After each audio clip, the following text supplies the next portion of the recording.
दोस्तों, बात है बक्सर के युद्ध की। बक्सर का युद्ध भारत देश के दो आक्रांताओं के बीच 18वीं सदी में लड़ा गया भीषण युद्ध था।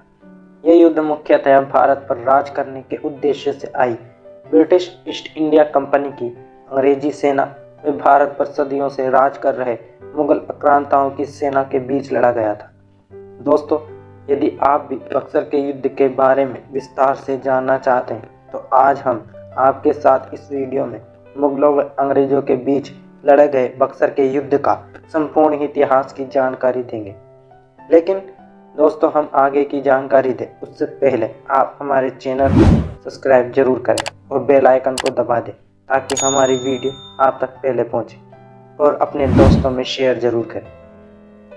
तो चलिए जानते हैं बक्सर के युद्ध की आगे की कहानी। दोस्तों, बक्सर के युद्ध का ही परिणाम था कि भारत की शीर्ष मुगल आक्रांताओं की सेना को अंग्रेजों की शक्ति व रणनीति का एहसास हो गया था और अंग्रेजों का भारत के एक बहुत बड़े भूभाग पर अधिकार स्थापित हो गया था। मुगल आक्रांता जहांगीर के नेतृत्व के दौरान ईस्ट इंडिया कंपनी ने भारत में धीरे धीरे पैर जमाने शुरू किए थे। शुरुआत में तो उनका उद्देश्य व्यापार करना व राजाओं को भारी रकम देकर खुश करना होता था, लेकिन जैसे जैसे उनका विस्तार होता गया वैसे वैसे भारत देश पर राज करने की उनकी महत्वाकांक्षाएं भी बढ़ती गई। उस समय भारत के बंगाल प्रांत पर मुगल आक्रांता मीर कासिम का शासन था। उसे वहां नवाब की भूमिका प्राप्त थी। अंग्रेजों की बंगाल में दखल अंदाजी बहुत बढ़ गई थी और इसी कारण मीर कासिम की सेना और अंग्रेजी सेना के बीच झड़प होना आम बात हो गई थी।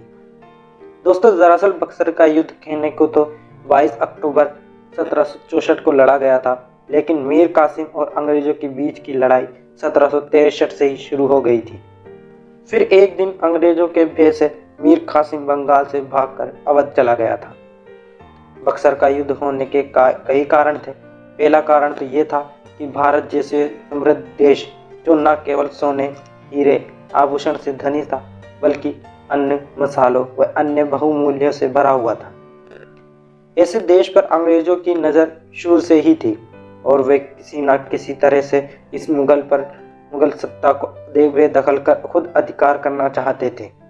दूसरा कारण था कि उस समय तक अंग्रेज भारत पर धीरे धीरे अपना अधिकार क्षेत्र बढ़ा रहे थे, खासकर भारत के पूर्व प्रांतों बंगाल में। यही बात वहां के नवाब मीर कासिम को बहुत खटक रही थी और उसने अंग्रेजों के व्यापार पर कई तरह से प्रतिबंध व अतिरिक्त कर लगाना शुरू कर दिया था। यह बात अंग्रेजों को बहुत ही नागवार गुजरी और उन्होंने मीर कासिम को सत्ता से बेदखल करने का मन बना लिया। दोस्तों, उस समय अवध पर मुगल आक्रांता शुजा-उद-दौला का शासन था और मीर कासिम उसी की शरण में गया था। उन दोनों ने अंग्रेजी सेना से मिलकर लड़ने का निर्णय लिया, लेकिन यह नाकाफी था। फिर इसके लिए भारत की शीर्ष मुगल सत्ता दिल्ली के संपर्क साधा गया। यहाँ मुगल आक्रांता शाह आलम द्वितीय शासन कर रहे थे, जो कि अंग्रेजी सेना के द्वारा अपने राज्य को बढ़ाए जाने और मुगल सेना को बेदखल कर रही थी। शाह आलम के पास पहुंच जाती है तो दिल्ली के दरबारी भी डरे हुए थे। उन्होंने अपनी सत्ता से छीन जाने का डर था। जब शाह-उद-दौला व मीर कासिम ने अंग्रेजी के विरुद्ध लड़ाई के साथ देने का कहा तो आलम शाह भी जल्दी से ही मान गया।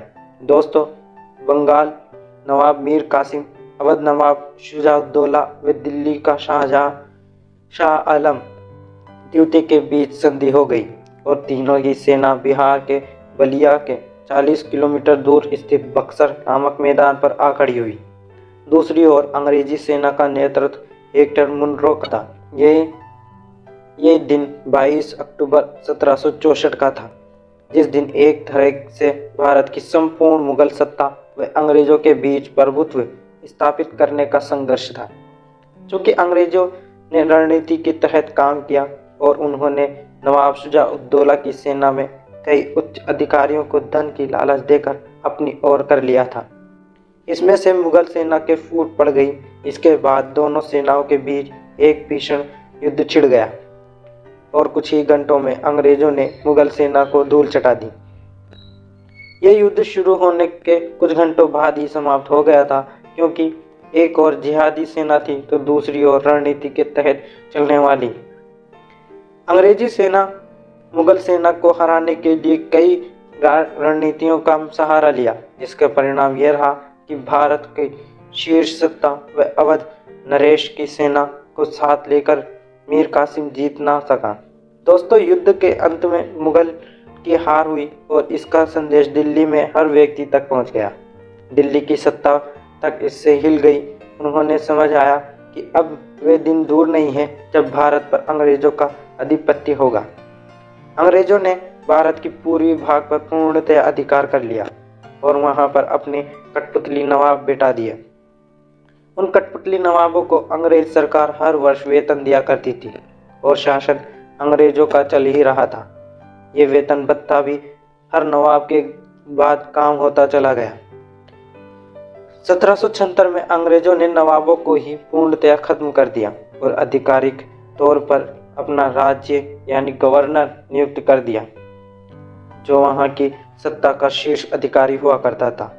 दोस्तों, आपको हमारी ये जानकारी कैसी लगी हमें बताएं, और हिस्टोरिकल कोई सा भी टॉपिक हो आप हमें कमेंट करके बताइए, या हमें आप फेसबुक और इंस्टाग्राम पर फॉलो कर सकते हैं, उस पर भी आप हमें बता सकते हैं। उसका लिंक मैंने डिस्क्रिप्शन में डाल दिए ताकि उसमें आपसे रिलेटेड या हिस्टोरिकल वीडियो से कोई भी टॉपिक आपको मैं बता दूं, वीडियो बना दूं।